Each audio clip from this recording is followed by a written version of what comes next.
welcome to another episode of Nerdtooine, movie podcast. I'm your host, Nerdtooine. Thank you so much for joining me.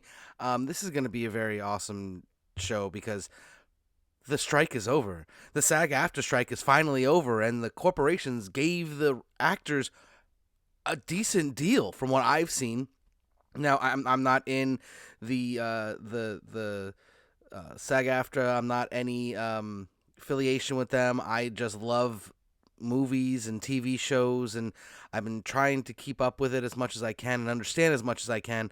But what I do want to say is, thankfully, these actors and their guild leaders and everything, they did not just give in, and that is something that I've been speaking about a lot lately on my podcast about how I'm so happy that they didn't, because as I've said numerous times, this is a big time in our history, especially when it comes to things like AI. If they would have backed down and let these corporations get all they wanted with the AI, it would have set a precedent that all other entertainment and all manners of, just everything we do would have been affected by it. These companies would have been like, look, the actors back down, the AI is now okay, let's push it forward in our company. And that was a slippery slope that I am so glad that it didn't start here.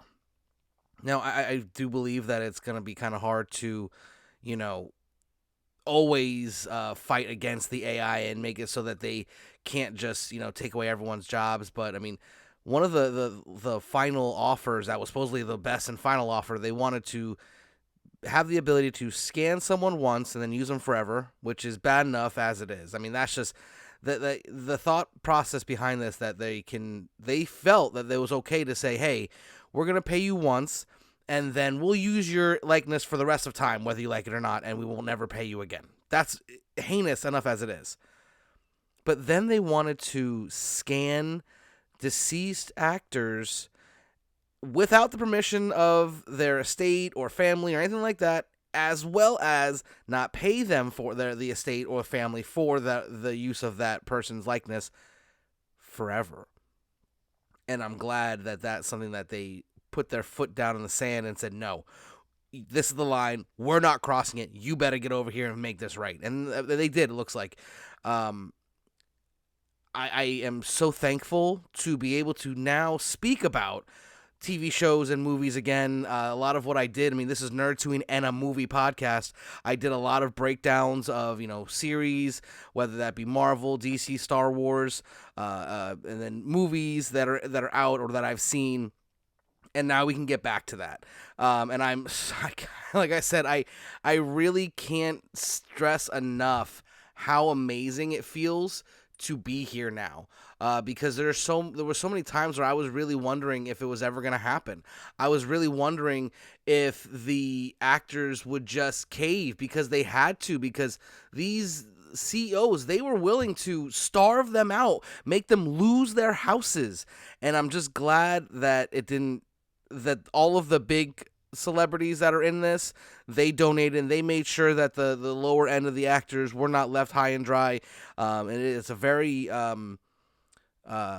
let's just say it's a very encouraging sign that maybe the world isn't as bad as I think, and that human nature might not be as bad as I think, but that's okay. I am really glad that this is happening, because now I'm starting to think maybe humanity isn't as horrible as it has seemed the last few years.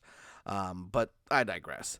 But that means that I can now talk about some of the TV shows. I didn't really see very many movies during this time, that I just wasn't going to the theaters. I mean, I just wasn't, not because of the strike, even though that was part of it, I guess, subconsciously. I just didn't go. I had too much stuff, too many things going on. But there are a few TV shows that I absolutely have to talk about, because I didn't get a chance to prior. The first one's going to be Full Metal, Twisted Metal, which was an Amazon Prime original series. I have to admit, I didn't really play Twisted Metal that much more, besides, just random games where you just get to blow things up. But I will say that what they did with this TV show is amazing.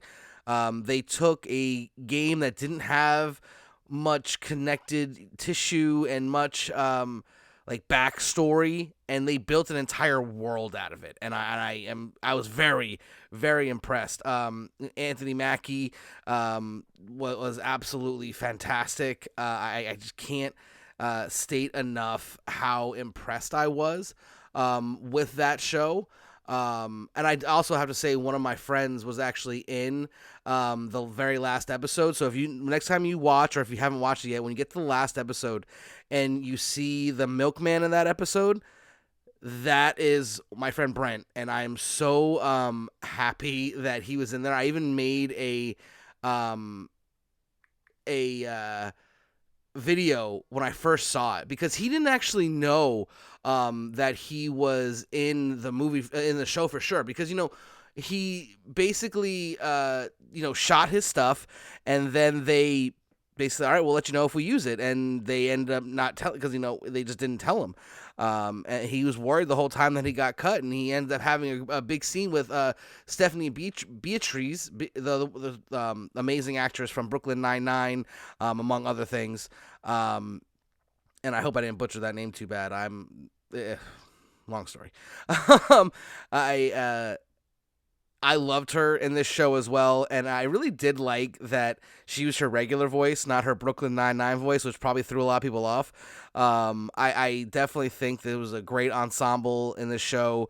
And again, to be able to have this huge connected world based off of Twisted Metal characters should not have been able to be done. And side note before I continue, Samoa Joe as Sweet Tooth was a revelation. I can't, I keep saying this, I can't express enough how much I enjoyed him as Sweet Tooth, even though Will Arnett was the voice. Everything he did was it had so much volume to it, even though his voice wasn't heard. And Samoa Joe deserves a lot of credit. He spoke about how when he initially started doing it, he pulled on his heritage. He said with the Nacho Libre, the Lucha Libre style, where you wear a mask, you still have to be expressive through your hands, through your body motions, and he took that into the making of this show, and it was amazing. I can't, like I said, it was so good. I was very upset that I didn't get to talk about it at the time. But now that I can, I definitely go watch Twisted Metal on Amazon Prime if you haven't seen it already. Sorry, no, it's on Peacock. It's on Peacock, I think. Yeah, Peacock. So definitely go check that out. You're not going to be disappointed. Even if you're not a fan of the game, like I said, I played it sparingly. You blow cars up with cars. I mean, cars with guns. I mean, it sounds fun, right? So I played a little bit of it, but not to the point where I knew when certain characters showed up that were named characters, I didn't necessarily catch all of them, which was fine, but if you like the game, I'm sure you'll love the show, and I was a huge fan of it. I'm a big fan of anything that takes an idea and expands on it, and that's what they did with that show. And it's something people need to probably take notes, because that's another game adaptation that was very good, and it's kind of starting to break the streak. We've talked about it in previous episodes, how we're in the golden age of video game adaptations, because they're actually pretty good right now. I mean, you can go all the way back to, even the Mortal Kombat reboot that came out recently. I mean, while it's not a fantastic movie, it's not a steaming pile of turd like a lot of the early adaptations of video games are. And then you got super successful ones like Sonic and Mario, and then now you have Twisted Metal, and I'm sure there's just going to be more and more that come out that are actually good. Last of Us. I mean, The Last of Us was fantastic, and I definitely believe that we're in this golden age of adaptations, and I look forward to seeing what comes next.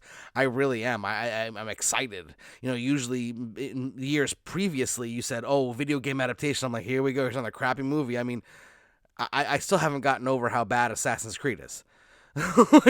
like I never was very good at Assassin's Creed. I did like the Assassin's Creed 3, the one that was set in the American Revolution, and I think I played Odyssey as well. But the concept is something I've always been interested in. I'm just not a patient game player, personally. So the game it really isn't for me unless it's something that also interests me, like the American Revolution or the the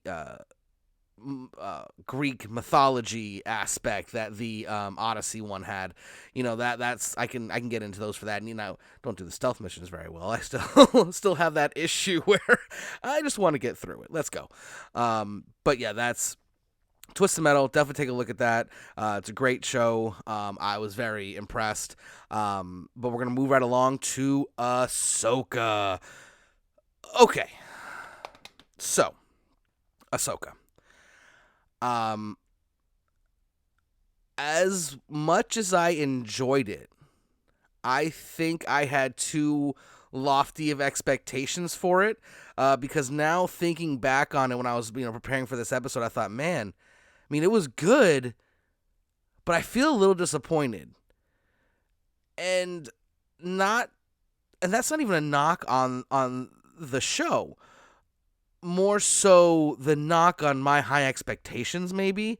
I will say that I enjoyed Rosario Dawson far more as Ahsoka than I think a lot of people did. A lot of people were bashing how, she portrayed the character, and, sure, maybe the fight sequences weren't, unbelievably top notch, but they were better than a lot of the more recent renditions of choreographed fight scenes. I mean, look at Book of Boba Fett when that guy did that pointless 360. Like there was no reason for that, and it didn't add anything not only to the scene itself, but in real adaptation. You're thinking about, like, when I watch these shows, I'm like, wow, that was cool, but does it make sense? Like, there is no legitimate reason for him to do that spin in Book of Boba Fett in that fight scene, because it would have done would have turned his back away from who was firing at him and would have put him at a disadvantage.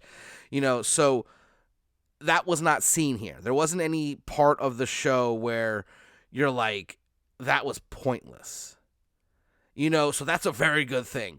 And I think maybe the Sabine not being as Sabine, from the actual Rebels, when you had someone like, for instance, when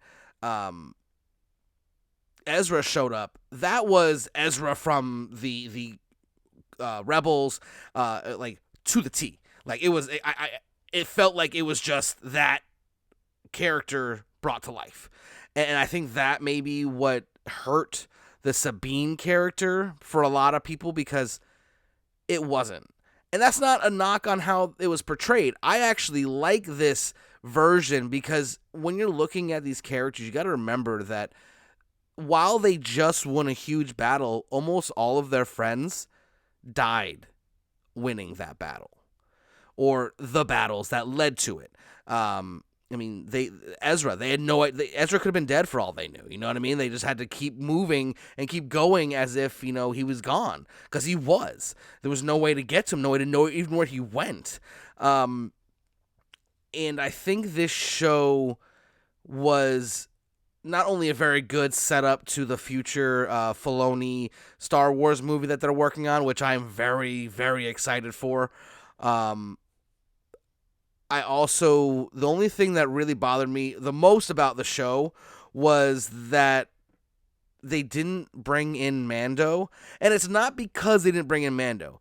It's because the story they told, it made no sense not to involve him. Unless, in the movie or in any future properties, they explained that maybe he was busy and couldn't assist. But when you have the guy that he's working with doing an unsanctioned mission would you not call on your boy? You know what I mean? Like at the end of Mandalorian, you see him talking. I'm drawing a blank on his name, but the the X-wing pilot, who has been throughout all the shows. He's like, yeah, I'll call on you when we need you. Why wouldn't you call the bounty hunter who has a armor that can, withstand lightsabers, a ship that can out pilot, can outspeed any of these other ships? I mean, you have so many reasons to include him.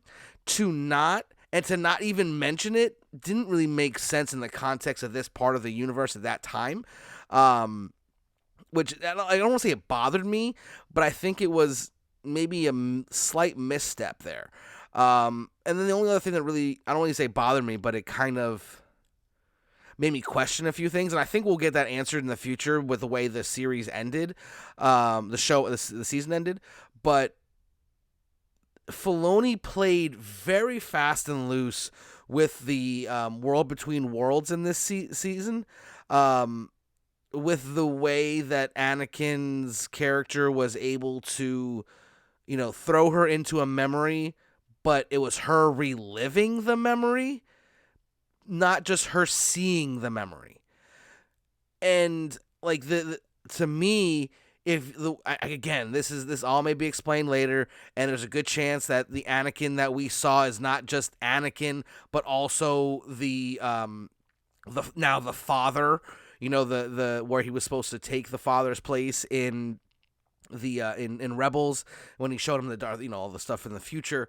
So maybe that gets resolved, and then that's not as, it makes a lot more sense. But as that was one of the greatest scenes, like that part where Ahsoka's in the world between worlds, and she's battling Anakin, battling Vader, and reliving all of those traumatic events that she had. I mean, that was fantastic. Cinematically, it was one of the most insanely over the top in an awesome way that I almost don't even want to make that criticism I made before. That's why I said it prior to actually saying how much I loved it, because, and that's another thing. Let me take a little side route here, a little sidebar. You can like something and enjoy it and even praise it, and also at the same time admit there's faults. Nothing's perfect. I mean, and one thing I've seen with online Discord regarding not just these properties but other shows and movies and everything in general, it just seems like if you like it, they just give up and don't want to criticize it at all.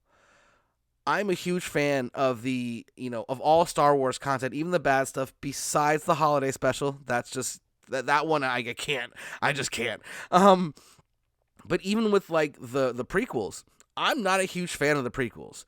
I enjoy them, and there's a lot of things to like about them, but critically, I can look at them and also say they're not that good. Phantom Menace is honestly a really bad movie.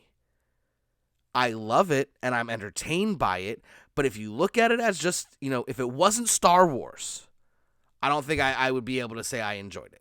But because it's Star Wars, because we got the Duel of the Fates, and because we got, even though I'm not a big fan of it, the amazing accomplishment that the pod race was, with the advancement of the CGI at the time. I mean, it's an important piece of Star Wars, not only lore, but its advancement, and its and for the entertainment industry as a whole, because what they did with that pod race scene was revolutionary at the time, and it pushed the envelope. That's what a lot of the Star Wars properties did throughout most of their existence. So even though I'm not a fan of most of Phantom Menace, I will watch it a lot because the Duel of the Fates was so good. It doesn't, they don't have to not criticize a property because you enjoyed it or liked it or thought it was good. It doesn't, like I said, there's nothing perfect. So if there's something you don't like about something, be honest. I don't understand where this thought process of, the discourse of, well, I think it's a great movie, so there's nothing wrong with it. It's I don't think there's any movie that is perfect. There are some that are pretty damn close, like Shawshank Redemption, for instance. That movie is arguably one of the greatest of all time. I mean, I actually think it's not even arguable at this. I mean, it is one of the greatest of all time, but you can argue it is the greatest. And you know, or there's a lot of things of that ilk, but you can still have issues with it. You don't have nothing that has to be 100% one way or the other. Only Siths deal in absolutes. You know, so that's one thing that, like, even if I'm criticizing something doesn't mean I'm bashing it, and I think a lot of people do, and I get that online communities now it's, let's say, more fortuitous to bash something and be negative because you'll get more views that way. Because you'll not only get the people who agree with you, but you'll also get the people that disagree stitching and commenting and doing all that, and that gives you all that interaction, even if it's bad interaction. For the algorithms, there's no such thing. So I get the, you know, the steer into the skid thought process, like, hey, I'm just gonna be so horribly wrong and mean about this because whether or not it's a good take, it's gonna go viral, and I get that, but it doesn't have to be that way. I'm just saying. But back to Ahsoka, I was a big fan of Balin. I'm really saddened by the loss of Ray Stevenson. I selfishly am so happy that he at least got to do this, because he's one of the more compelling and entertaining villains in the Star Wars universe, and I'm really saddened that he, as a character, will have to be recast, or just written off entirely. And the way they left it off, I don't think that's something they're gonna go do. So, man. And here we go. This is where you go back to what the studios want in their head. Why can't we just scan him and use his likeness? That's fine, right? At least it'll be the same actor, but it won't. And that's the thing. And I when I was talking about the strike and why it was so important and why AI characters are not the way to go and AI scripts are not the way to go, because when it's these entertainment mediums, it's not just who's there.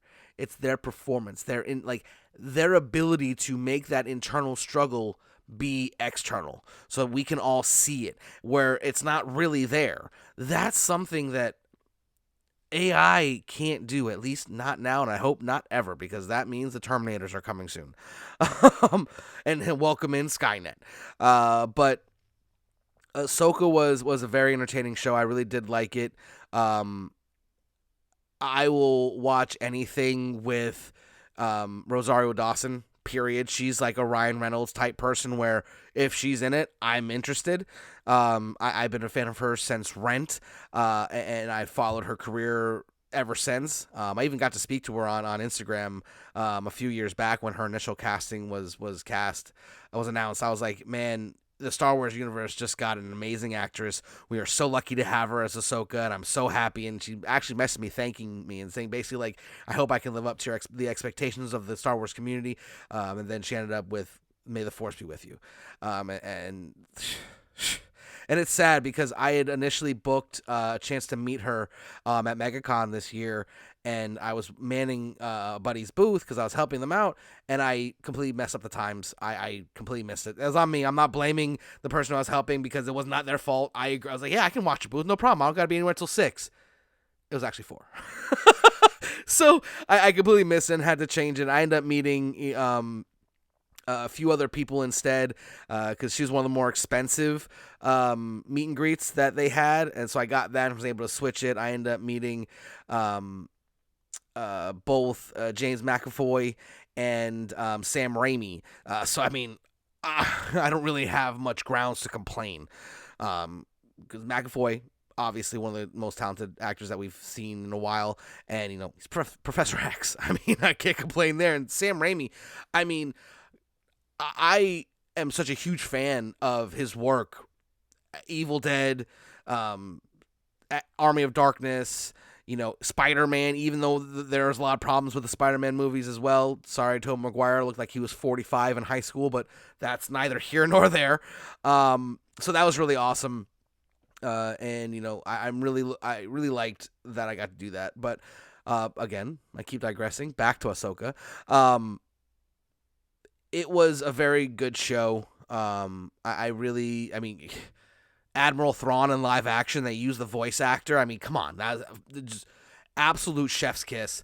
The zombie troopers, forget about it. That was forget about it. That was absolutely amazing. I remember thinking like how terrifying that is, and going wow, wow, and I just kept saying wow, wow, because it was something that, you know, as a Star Wars fan of the other properties, you know, comics and books and things like that, I've heard they have those things, you know, in the universe, but to see it in live action is just another thing altogether. And this show did a lot for fans of Rebels, as well as just Filoni's work in general, which I am. So, and you know what? Let's talk about it. Rebels and the Clone Wars are not kids shows. They may be designed for kids, quote unquote, but they are amazing, and they add so much lore to the Star Wars universe that if you're not watching that because it's a quote unquote kids show, then you're missing out. That's on you. Rebels was fantastic.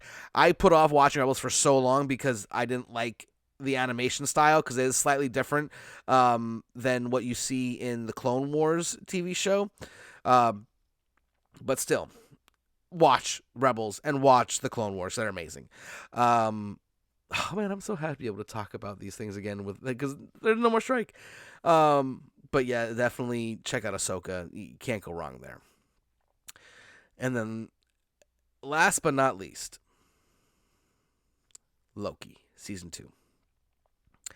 Loki season 2 is a masterclass in complex and detailed storytelling. The only thing that I, you know, have an issue, and this is literally nitpicking. If you haven't seen the finale, please leave right now and come back and rewatch it when you have. I'm going to go into a little bit of spoiler territory here in a second. But as a whole, this series was amazing. But when you talk about, you know, when Loki in the season finale, what he was going back and talking to all the people, trying to fix everything, when he went back and spoke to Mobius in the theater room, I unintentionally hit the first episode when I was going to watch that again, the season finale, and the first episode of the series, season 1. There is no even like a moment where the time slipping was even noticed or in any type of way, and the people in the show noticed when he was time slipping. So I just, that was a little, it wasn't perfect, but the ending,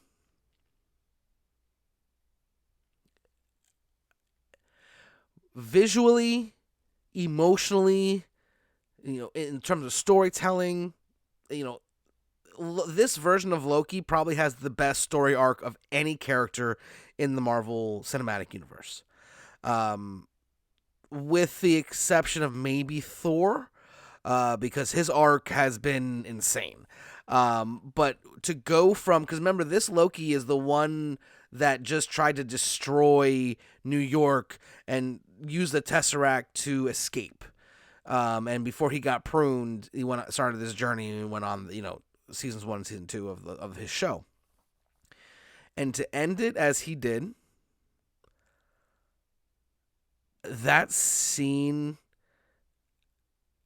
it gave me goosebumps, and I remember feeling so proud and sad, because you can tell, like, when he's walking through that void, you know, grabbing all of the strands and, you know, walking up to that throne, you knew it was over. Like, this character is gone. Like, and you know, you can take some solace into how great it was at the end, but unfortunately, we probably won't ever see this version of Loki again. And I'm going to miss it. You know, the only chance we'll get is maybe in Secret Wars, maybe He Who Remains, or the final version of Kang, you know, the best version of Kang, whatever. Maybe they start the Secret Wars, and that version of Loki assembles his multiversal team to go against Kang. Maybe that's, maybe we get that, but I don't see that happening. I don't. This was such a great story, and the way to end it like this, why would you do anything with that? Like, you stuck the fucking landing. 10 out of 10. Even the French judge is like, I don't care, I like it. Homage to Robin Williams there. If you Robin Williams live on Broadway, you'll get that reference. Rest in peace. But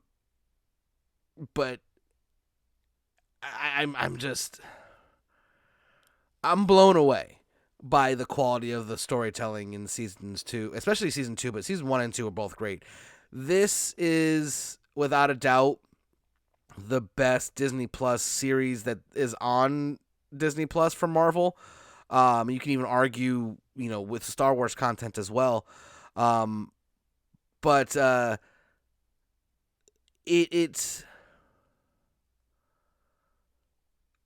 it did get a little bit more than a lot of the other shows. Like most of the other Disney Plus shows, they get one season and that's it. So I mean that does give it a little bit of advantage. It can tell a longer and more complex story. I'm sorry, I'm schwitzing. But it's fantastic. The only thing that I would say even compares to it is the black and white version, the original of the Werewolf by Night, because they did release it colorized, and I watched it. I wasn't as big a fan of it as I was with the black and white, because it felt like a horror period piece in the black and white, and that elevated it to the next level. When you see it in color, it's just another, like horror, like slasher type movie, There's nothing wrong with that. Don't get me wrong, I love those movies, but I held the original one that was black and white to such high regard. And, especially how they went to the colorization with the song choice and moving into seeing, Man-Thing and the werewolf. Jake, right? Jake Gomez? No, not Jake Gomez. That's the one I was hoping it would be. Wow, I'm drawing a blank. Because I wasn't initially going to talk about that.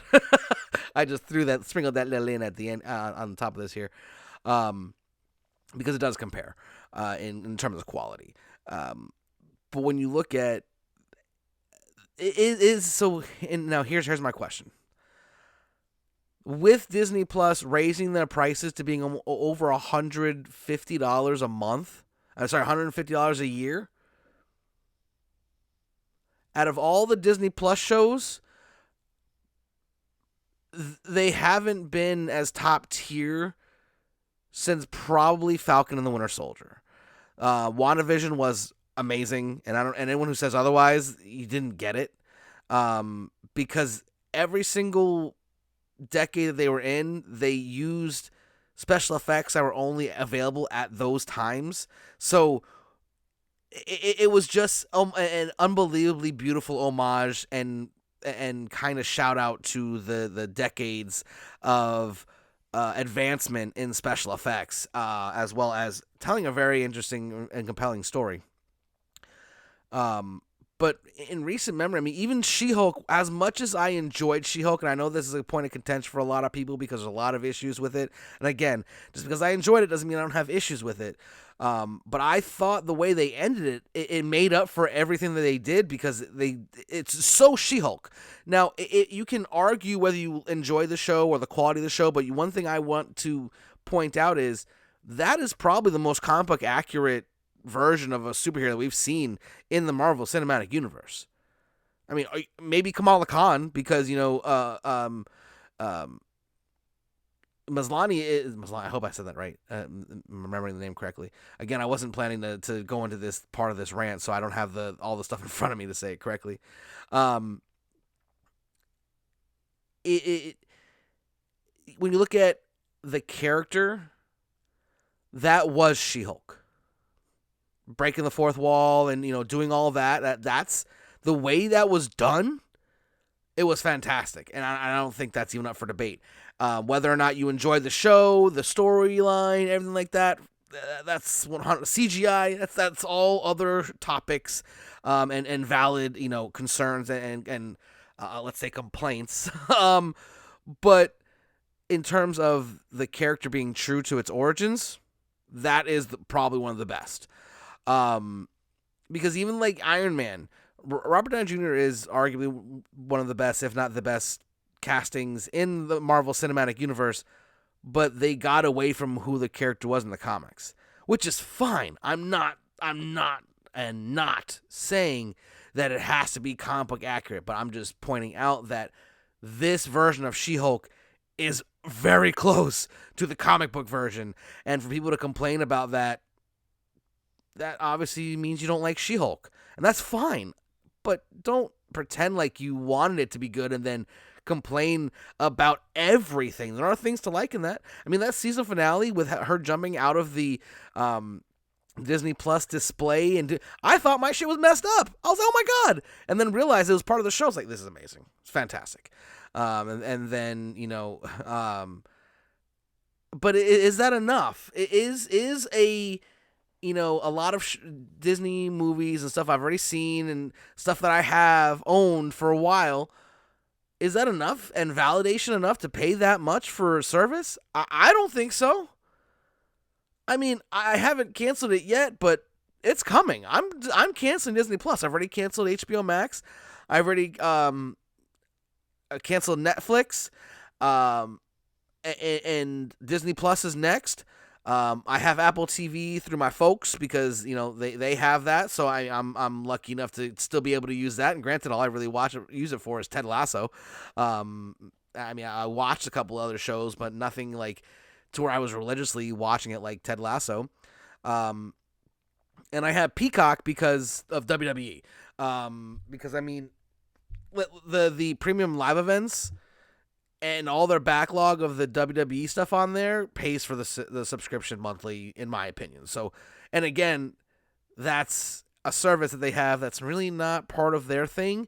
So even when they were being jerks and weren't were trying to starve their actors and out of their livelihood, that was still something that was done separately because WWE is its own entity and not part of the unions and all that stuff. So, which you can argue needs to change, but that's at this point in time that's not the case. So, but yeah, I see the game that these streaming services are playing, and I'm done. I mean, and I've said this before. Better watch out for Black Friday sales because there's going to be an unbelievable amount of sales on physical media because they're all taking them out of the stores. So load up now while you can because they're going to be gone. And I still don't know if they're just going to stop making them altogether and just force us to stream, or if just the retailers aren't going to have them. Like maybe you can still buy them from Disney or whatever directly, which is fine. But man, I gotta check the AC, man. I'm sweating like a whore in church. But yeah, I definitely see this game. I see the road we're on. I'm taking the next fucking exit off, man. I'm done. Like there's you cannot justify because when the streaming services came out, it was all this. You're not gonna need cable because this is so cheap and so accessible. Well, now it's not cheap. And while it still is accessible, you're adding password sharing protocols, so you can't share it with your family. You're adding more fees. You're taking off content. I mean, this whole lie they told us about this is going to be the cheaper route, and you're so welcome for them creating this. No, that's not how it's working. Because now $150 for a year for Disney Plus is outrageous, and I will not pay it. I will not. I'm sorry. I was going to cancel it after Ahsoka, and then they wisely launched Loki right after it. I tell you what, it will not be renewed. And it's a shame because my whole family uses my Disney Plus account because we were allowed to. Well, that's going to change. So, sorry, everyone. If you guys want to get your own, good luck. I appreciate you, and no, ill will because, they're using it. I gave them the information on purpose. you know. But yeah, it's not cheap anymore, and it's not as user friendly as it should be, and there's a lot of issues, and granted, now at least the actors will be getting a fairer share, more fair share, and their jobs are are safe, and you don't have to worry about AI coming and taking it. But yeah, I'm not playing this game anymore. I'm going back fully physical if I can. If they make it so you can't even get those, then I guess I'm gonna have to change my lifestyle because this is ridiculous. And anyone who disagrees, that's fine. You're allowed to do that, but I'm sorry. This is no longer the way of the future. If you ask me, it's where entertainment goes to die. And what's going to happen when so many people start canceling their subscriptions because you raise your prices and you go, look, we had to raise our prices because we now have to pay the writers and the actors fairly. No, it's not. It's not that at all. It's because you, as a company, decided that the margins you're making weren't enough because now you have to pay them a fairer share wage. So you increase your prices to alleviate that cost on you to give it to us.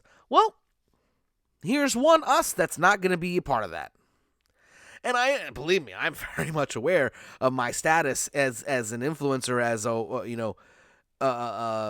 a personality. I'm not a big one.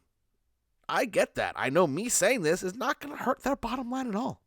And again, I want to make sure I'm not petitioning. I'm not asking. I don't want anyone to go and boycott it or do anything because of the words I'm saying. This is me talking about my personal feelings. Which, this is the internet, so even though I said that, it's not going to mean dick. But because you can just, clip pieces of people's, things and just use them how you want and twist the narrative as much as you wish. But yeah, I see the game they're playing, and I'm no longer playing it. I'm glad I didn't cancel it before Loki because I would have just renewed it just to get Loki because it's fantastic. I mean, obviously. But yeah, it's going to be a shame because I'm a huge Disney, I'm a huge Disney person.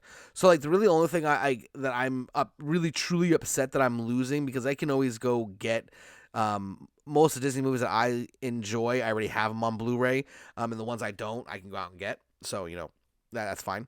Well, for the most part, because they got some in the vault, but that's neither here nor there.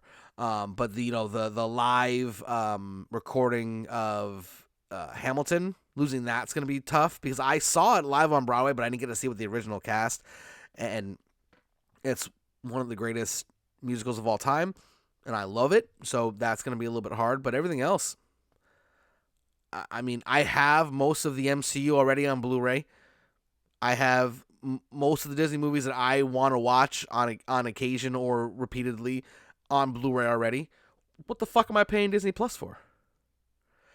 For the simplicity, for the the ease of not having to switch to the Blu-ray player to watch something. It's just going on to either my PS4 or my even my cable box now has the ability to go on the apps.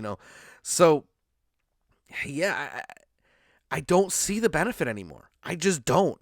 There isn't enough that you're giving us to warrant these ridiculously high prices and these ridiculous rules. You're not going to let us share with our parents or fuck. I mean, now my grandmother has passed now, but she was using that. You're going to tell me that you want senior citizens to go buy their own Disney Plus so they can't use their grandkids? Or their daughters, or their sons? You fucking kidding me? Like, let the old people watch their damn shit from my account. For Christ's sake. Like, why is this such a problem? Why do you have to squeeze and milk every single penny that you can? You're making billions. And that's billions with a fucking B, okay? A capital fucking B. Are your profit margins really going to increase that much? You don't think there's going to be any negative backlash to, instead of going, all right, well, I guess all 4 of us will just buy our own Netflix accounts, we all just cancel it entirely and don't get back on? You don't care about that because it's not about providing quality content. It's about your bottom line. And I've talked about this before on my podcast. You can't, when your creations are 100% money driven, the quality will always, and I hate using words like always and never because they're total, like they're end all be all terms. But if your only focus is on money, you will cut corners at every single spot in order to maximize your profits, and it won't be as quality as you can make it. Like I just read a story that Warner Brothers is shelving another movie that they made completely. There was a Wile E. Coyote movie that they made, 100% complete, that starred John fucking Cena. And from the reports I'm reading, people who have seen it, the very few that have, said it was absolutely amazing. And the final act literally makes everyone cry. It was literally him suing Acme for continuously giving him horrible malfunctioning equipment. What? That sounds amazing. I want to see that. But Warner Brothers said, nah, we're going to put it off as a tax write-off. So you have a quality movie that people are talking about as being good, but you'd rather just write it off as a tax write-off because you don't view it as a movie that's going to make you tons and tons of money.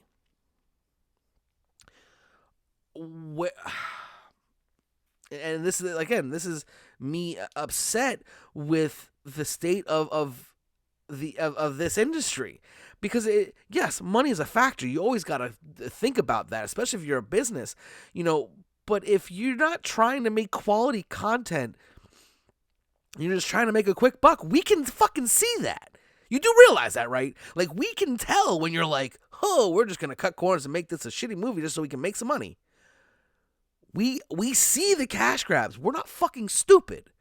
And this is probably the most times I've cursed in a long time on my podcast, and I'm not monetized anyway, so I don't give a fuck.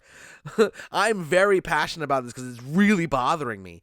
And it's going to flow into my closing statements here. But it's no longer about making quality movies and quality TV shows to earn the money. It's about how can we trick the fucking people that are coming to see these movies into watching it? How can we entice them enough with a trailer or how can we manipulate the market so that they will go see it and pay and make us money? And you can argue that, the trends in movies and TV shows where superhero movies and things like that are more profitable and sometimes less not done as well because they don't have to, because it's just superheroes. Granted, I think that every movie should get the same treatment in terms of trying to make the best movie available, and you don't have to, just because it's a superhero movie doesn't mean it doesn't have content, like quality storytelling and quality acting and quality, all that. You look at movies like Logan or The Winter Soldier, Guardians of the Galaxy. These are, in my opinion, fantastic movies, regardless whether I'm a nerd and enjoy the source material that they're from. They're just fantastic movies. Period. Stop. Period. Full stop. And maybe that's part of the problem. Possibly. I'm not arguing that it doesn't. It's not an influence on it, and not that obviously now studios are thinking, well, if we're gonna make a good movie, it better also make Avengers money, or else what are we doing? Why don't we just make a superhero movie? I get that thought process, but if you look at it, like the DC universe fucking just destroyed itself. Like it didn't work because they were obviously, clearly trying to just make as much money as possible. You don't go from making a Superman movie to making Batman vs. Superman, basically Justice League prequel, as your second movie if you're not just trying to make a lot of money real quick. You didn't take time to build up these characters so to the point where the people care about them. And look, the Marvel's struggling now because they've gone this far, and this is uncharted territory. Like, no one's ever had an extended universe this far before. So, sure, maybe the Warner Brothers and DC thought they, found the code to break it. But while you made money from it, did anyone go see the Shazam 2? I mean, I'm sure people went to see it, obviously, but did you lose money on that? Yeah. Did you lose money on The Flash? Hell yeah. Did you rob us of Batgirl because you want a tax write-off? Did you rob us of the Wile E. Coyote movie because you want a write-off? Yeah. One thing I will say is that as consumers, I think we've gotten a lot better at seeing the bullshit and not going with it just for the sake of going with it. That is one thing that social media has definitely improved, is that if you do something bad, the whole world is going to know because all these people on the internet are going to complain about it. Conversely, if it's great, everyone on the internet is going to know because everyone's going to be talking about it. So, again, and I realize who I am. I understand. I'm just Kyle Nerdtooine, not a big.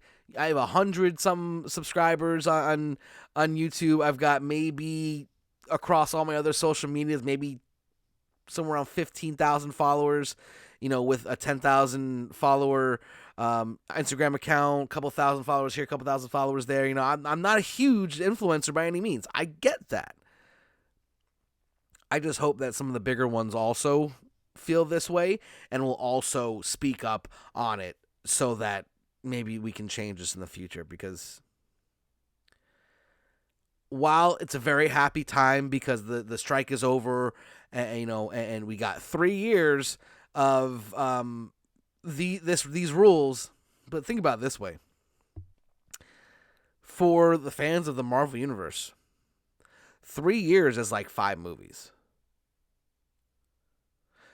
2025 is when we could potentially see some of the Secret Wars and stuff like that. They've pushed. There's only going to be one MCU movie next year, which will be Deadpool 3, which is great news. Like, absolutely, I'm very excited about that for multiple reasons. One, maybe the VFX can actually be great this time, and they don't have to have their VFX artists working on ridiculously impossible deadlines and everything, and pushing things out to where you have CGI updated after its release. Maybe that will be a good thing. I think it will be. But by the time these stories get going again, there could be another strike. I'm not looking forward to 3 years from now when there's another one. I'm not.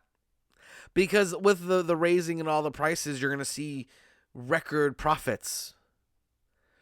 Unless there are a lot more people than I think that are going to be like me that will go, I'm done. Because I think a lot of people are just going to be like, well, I guess it's the price of doing business. Oh, well. It's not. And if I miss out on a few shows or a few movies or whatever because of that, I'm okay with that.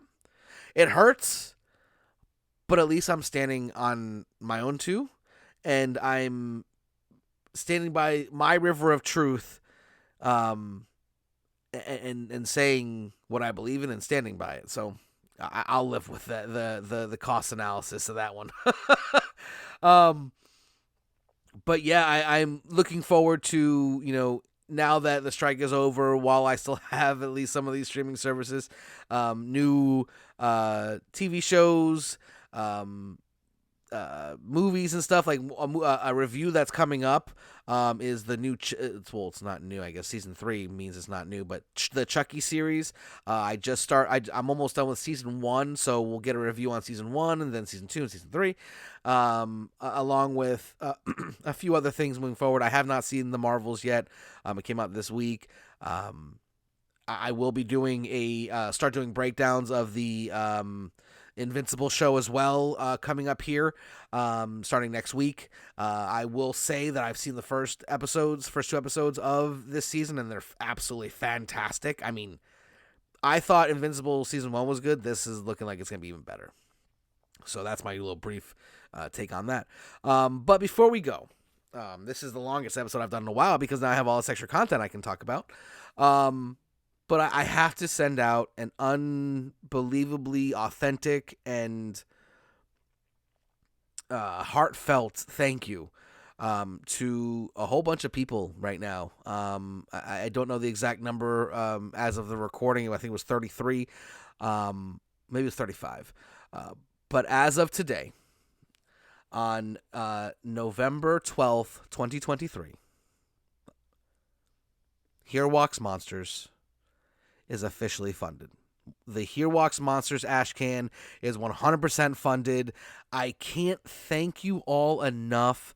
It means so much to me that this is part of my thought process here now is you make something quality, or if you make like to the point where people are backing my ash can on Kickstarter because they know me and want me to succeed, and then also because they see the work that's been put in. You put out quality, doing stuff you love, and all of the financing and all of that stuff will fall into place one way or another. Even if the Kickstarter failed, I would have self-funded it. Yes, would it have been harder to do? Absolutely. But I would have still done it because I believe in the property. You know, I may just be the writer and creator, you know, this might be my world, but between Martin, the artist, and Tyrone, the letterer, and everyone who's helped me along this journey, this is for you guys. Yes, it's my dream to write this comic book. It's my dream to get it out there. But everyone who has supported me up until now and in the future, this is all for you. Because I'm trying to give you this amazing story, and hopefully it takes off, and hopefully, you know, all the things that I've always wanted can come true, and then you will all be able to see that ride, because I will be recording all of it.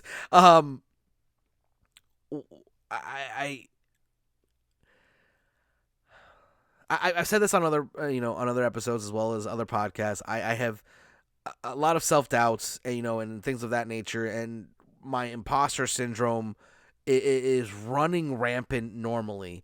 But right now it's getting its ass kicked because my feelings, my thoughts, not always the best. They're not, some are intrusive and evil and dark and all that. It's probably why I can write a zombie comic book in the first place, but I digress. You can't argue with numbers. And when I see 100% funded,